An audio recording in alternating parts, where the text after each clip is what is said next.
Bom dia, turminha do terceiro ano médio, tudo bem? Nossa, é muito estranho falar bom dia. São 8h20 do dia 6, mas tudo bem. Bom dia, porque vocês estão abrindo hoje dia 8, não é? Então é isso, gente, querida. Estamos na reta final das aulas gravadas. A partir da semana que vem, nós teremos nesta sala, na sala 3, que eu estou gravando do Zoom, que é a sala de vocês, né? Fixa para o nosso trabalho online, certo? Tudo bem? Todo mundo já recebeu, né, a notificação para baixar o aplicativo, seja no celular ou seja no computador, não sei qual será o veículo que vocês usarão, mas é importante já que vocês façam, tá bom? Para a gente poder ingressar semana que vem sem nenhum problema. Certo, gente linda? Então tá bom. Pessoas maravilhosas. Como vocês sabem, nós temos 4 aulas por semana, será gramática, provavelmente literatura, onde haverá 2 aulas, se necessário, ou 2 de gramática, que se necessário, ou 2 de redação também, se necessário, não sei como vai ser a logística. Tem semana que haverá semana com necessidade de 2 aulas para gramática, haverá necessidade de 2 aulas ou 2 de literatura, depende do conteúdo, certo? Muito bem, são 4 aulas, aula de gramática, a lição da aula de gramática para outra semana, sempre com uma semana de prazo, aula de redação com entrega em uma semana, aula de literatura, exercícios executados para depois de uma semana. E as correções serão também nessa mesma linha, correções de exercícios de apostila, como nós fazíamos na aula presencial, tá legal? Só querendo colocar para vocês que houve aí um probleminha com redação, né? Porque eu desmembrei aqueles tópicos para exercitar introdução, desenvolvimento e conclusão, e parece-me que houve algum problema aí de acúmulo e tal. Peço a vocês que já passou, era um momento em que eu precisava trabalhar mais a técnica, porque alguns alunos estavam com muita dificuldade, não dava para pontuar, ó, você farão. Não, eu generalizei, ok? Mas agora que a técnica já foi trabalhada, que eu já pontuei alguns alunos na correção, né, já imprimi, já fiz a correção, já mostrei onde está falhando e tal, ficou mais fácil para o meu trabalho em relação a determinados alunos, para que pontuasse realmente onde estava havendo a falha na técnica da redação. Agora nós vamos voltar para aquela redação, né, propriamente dita, sem nenhum exercício paralelo de entrega. Haverá exercício? Claro, tem teoria com exercício, muitas vezes. Mas a redação dissertativa ou narrativa, ela seguirá o padrão normal que nós sempre tivemos de uma semana de prazo, ok? Aquele foi um processo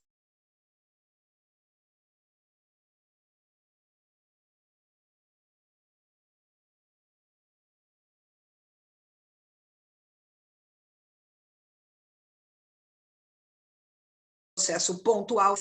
Porque, gente, você vai falar, nossa, de novo vai falar sobre dissertação? Sim, pessoas lindas, de novo. E essa batida na tecla é que vai fazer vocês ficarem muito bons na redação, tá? Porque ela tem 50% do valor da nota geral. É muito ponto, muito. Não dá para não preocupar-se com isso. Então, a apostila volta a falar na técnica da argumentação. Tudo que vocês vão ler aqui, aliás, tudo que eu vou explicar estará escrito aqui, vocês já sabem na teoria, mas muitos não executam na prática, e é isso que a gente precisa consertar. Muito bem, argumentar. Gente, o poder de convencimento do corretor é a sua argumentação. Se você não tiver uma argumentação válida, que você mostre para ele que você é uma pessoa culta, porque a grande preocupação do corretor, gente, da redação, não é só a boa escrita ortográfica, a boa colocação gramatical aplicada. É saber se você é culto, se você tem cultura de mundo. E onde nós adquirimos a cultura de mundo? Através de aulas acadêmicas, sociologia, história, geografia, física. Nós adquirimos leitura de mundo através de tudo aquilo que nos cercamos para obter informações, filmes, notícias,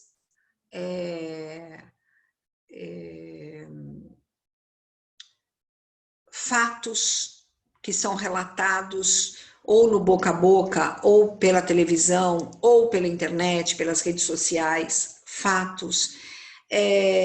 Então, gente, há uma série de elementos que garantirão a você a boa argumentação, certo?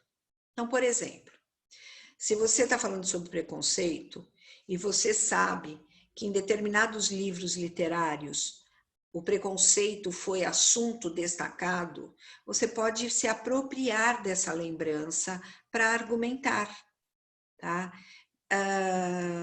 Se você sabe fatos históricos, por exemplo, de alguma cultura que extermine um filho que nasça com deficiência, para que haja pureza na casta familiar, cite.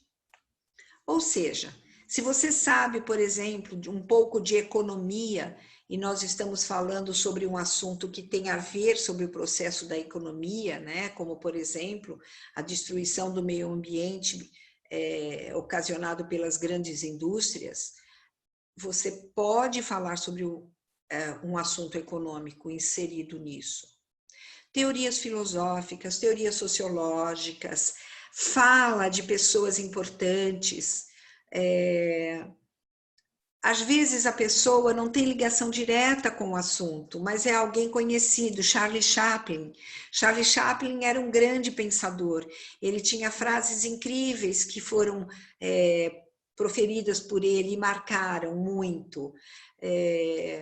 Um dia só pode ser dito que ele foi um bom dia se você pelo menos sorriu muitas vezes. É uma fala, entendeu?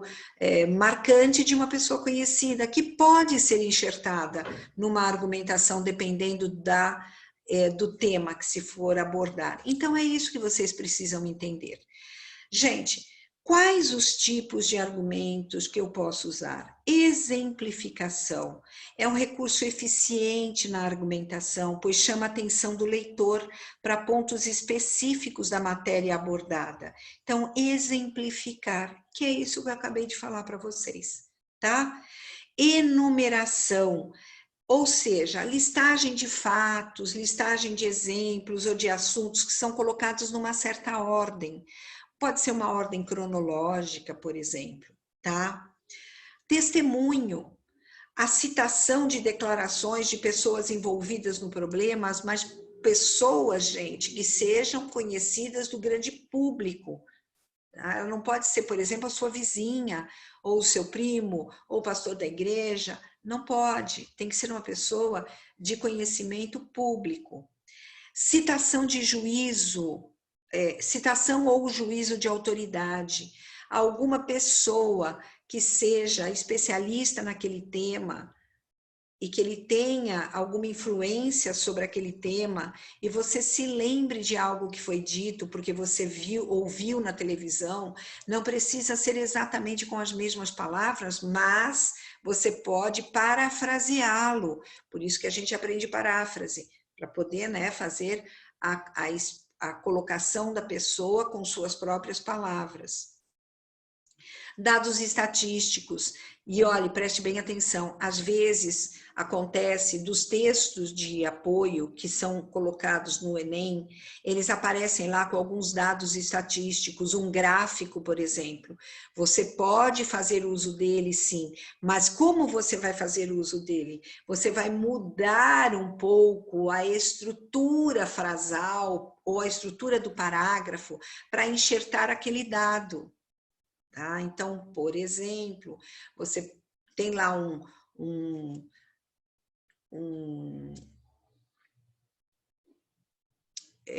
tem lá não é tabela, tem lá um gráfico de pizza, né, que é aquele redondo dividido em partes, tá lá com determinadas colocações do estado de São Paulo, setores da indústria poluente, vamos dizer assim, e tá lá, você viu o maior setor poluente. O que você vai fazer? Se aproprie daquele dado. Você descobriu pelo gráfico que o maior setor poluente sei lá, é a indústria têxtil. Então você coloca na sua... o estado de São Paulo, segundo dados, apresenta um maior índice poluente causado pela indústria têxtil.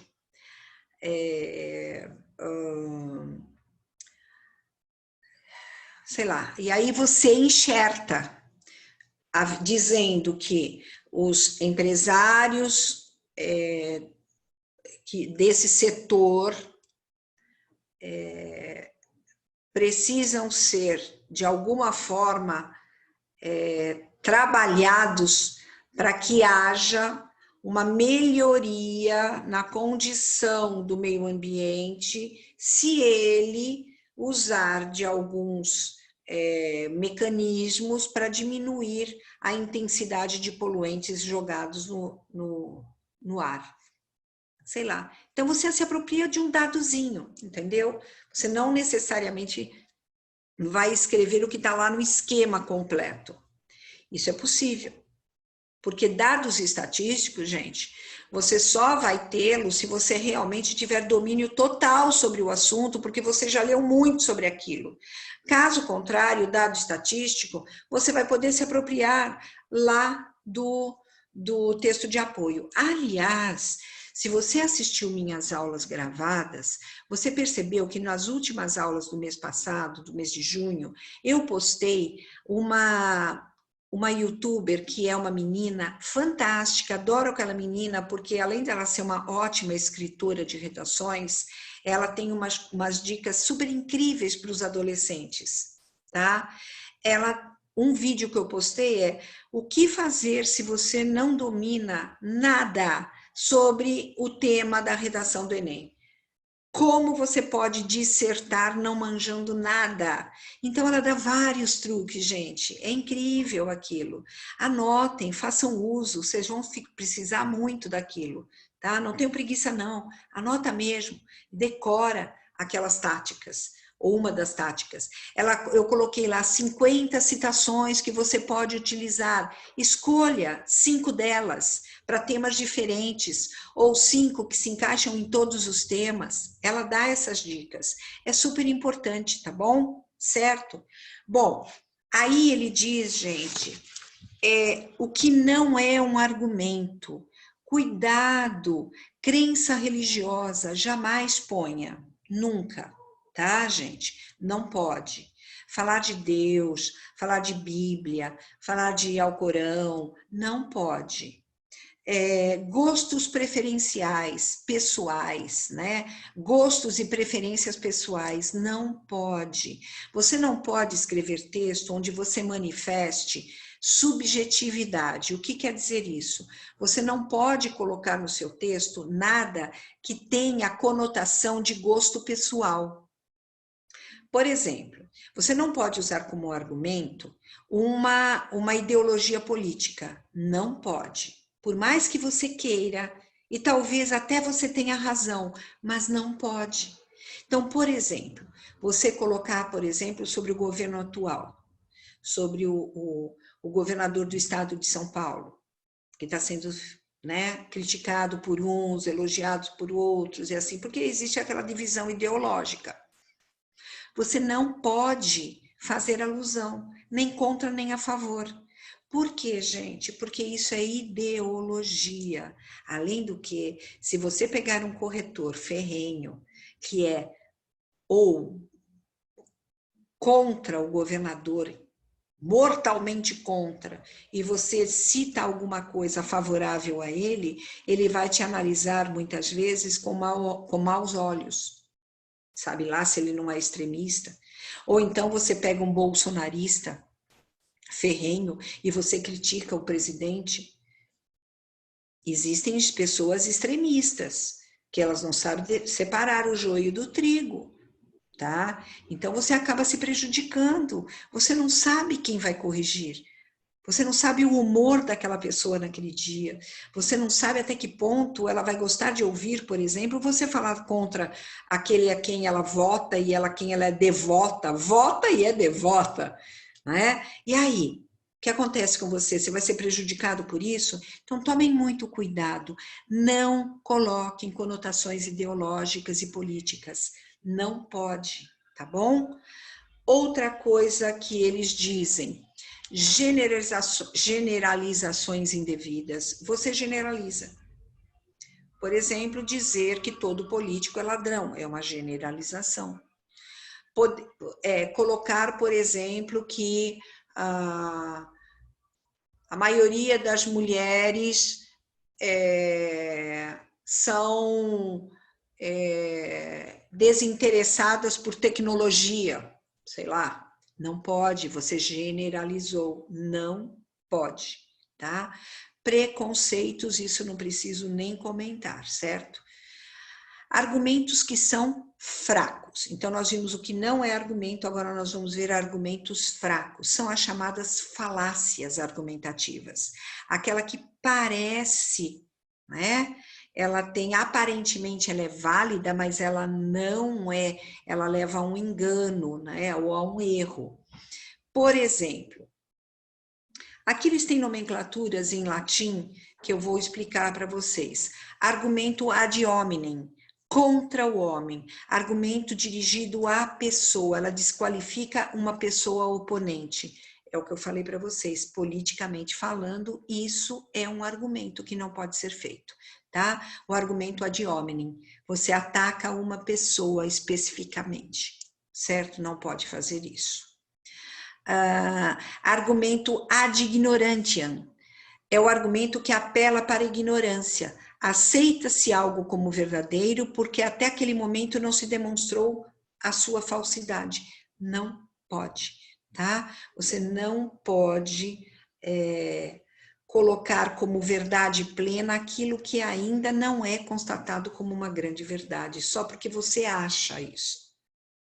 Argumento a fortiori, perdão, por causa de uma razão mais forte. Se A, então, com muito mais razão, B. Ou seja, você não pode pré-julgar que uma situação é válida, porque já que todo mundo, então vamos supor, são chamadas generalizações. Você não pode fazer esse tipo de coisa. Ela se encaixa aqui, tá? Argumento ad populum, aquilo que apela para a emoção. Não pode. Você não pode jogar emoção. Nada que tenha a ver com sentimentalismo. Não pode apelar para o sentimentalismo. Você tem que ser racional. Argumento ad misericordiam. A mesma coisa, você apela para o sentimental, para o coitadinho, né? Você explora a simpatia por alguém ou por alguma causa. Não pode. Você não pode, por exemplo, tomar partido do vegano, do veganismo. Você não pode. Porque aí você está tomando partido por uma causa. Não pode. Isso é um erro. Entendeu? Você não pode, por exemplo, tomar um partido do vegetarianismo, dizer que você não pode ingerir. Eu corrigi uma redação ainda há pouco, não me lembro exatamente de que série, onde a pessoa argumentava que o comer carne, o consumo da carne gera um problema para o meio ambiente, porque o gado, ele solta gases metanos, que é o pum, e ele é altamente poluente, muito mais do que o gás carbônico. E isso é uma argumentação vegana, vegetariana, vegana, não é válida como verdade, entenderam? Não é válida. Então, precisa tomar muito, muito cuidado com essa generalização e com essa especificidade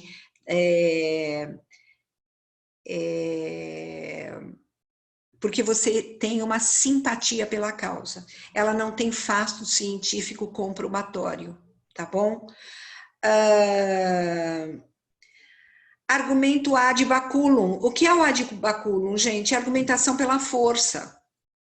Aí é uma questão de agressividade, você se torna uma pessoa agressiva. Por exemplo, fazer uma crítica a um simpatizante de uma causa. Você criticar esse simpatizante, ou esses grupos de simpatizantes. Por exemplo, criticar o grupo do MST. Se você não se simpatiza com eles, você não pode tomar partido emotivo, entenderam? Tá? Falso dilema, quando você apresenta de forma muito sem pensar, sem base, algum argumento em verdade, que é inverdadeiro, ele é populista, pronto, é uma cultura populesca, não pode, uma crença populesca, tá bom? É isso, gente. Então, de modo geral, é isso daí. O que você precisa usar sempre, generalização, não façam, não usem, gente. Simplesmente dizer que, como já me foi dito aqui na redação, que as indústrias são os vilões da poluição. Gente, isso não é argumentação. Entendeu? Não é uma argumentação embasada, isso é de senso comum. Todo mundo sabe que o grande gerador de poluentes são os carros, são as indústrias. A gente sabe disso. Quem não sabe? Até uma criança sabe. Portanto, não tem validade argumentativa. Tá bom? E sempre colocar 2 parágrafos argumentativos. Um único parágrafo, se você errar a argumentação de um único parágrafo, acabou tua redação. Agora, se você colocar 2 argumentos e um for mais fraco e o outro mais contundente, mais forte, você já recupera a sua nota. Vocês entenderam? Tá bom? Gente, o que vocês vão fazer para daqui uma semana? Ou seja, se para vocês é dia 8, né, que vai ser dia 8, será para o dia 15. Dia 15 mandar para meu e-mail. A redação é somente o tema 1. Eu quero aquele tema, não o que está sendo pedido aqui, tá? O exercício proposto, ignorem. Eu quero uma dissertação argumentativa do seguinte tema: nudes, 2 pontos. O corpo nas mídias sociais, 2 pontos.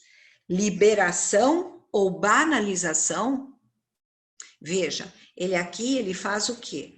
Uma pergunta que você tem que se posicionar. Ele não dá um tema afirmativo, tá? Esse tema, gente, ele é muito parecido com os temas da FUVEST Unicamp, porque o Enem, ele normalmente te dá uma afirmação, que você tem que seguir aquele raciocínio, porque ele está afirmando, ele não está pedindo para você contestar, ele está afirmando, e você tem que acompanhar o raciocínio dele. No caso do Enem da Unicamp e da FUVEST, o que eles fazem? Eles fazem esse tipo de colocação para que você se posicione, e aí você vai ter força argumentativa de acordo com a sua posição, a sua opinião.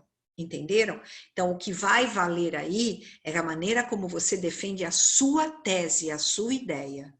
Lembrando, gente, daqueles passos, tá? Eu vou colocar aqui como um arquivo, na verdade eu vou colocar no Classroom, eu vou colocar o arquivo daquela folha rascunho que ela é dividida por partes. Então, introdução, ela te dá dicas, desenvolvimento e a conclusão.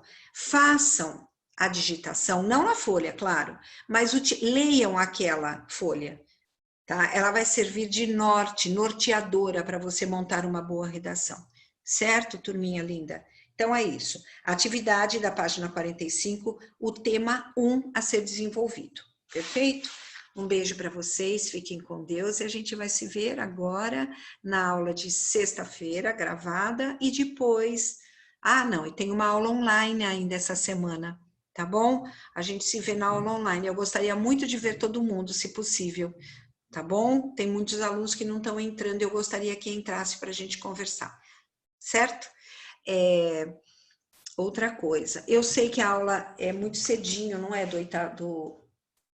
Agora, esse próximo horário que nós teremos de aulas online, vocês viram que vocês não têm aquele horário, só tem um horário que é cedinho, que é o da quarta-feira, às 8 da manhã. Todos os outros são mais tardios. Dá para vocês entrarem, né? Para não dormir. Não dormir, tá bom? Entra para assistir minha aula, tô com saudade, de verdade, tô com vontade de ver vocês, certo? Tá bom? Que mais? Só, é isso. Um beijo, fiquem com Deus. Tchau.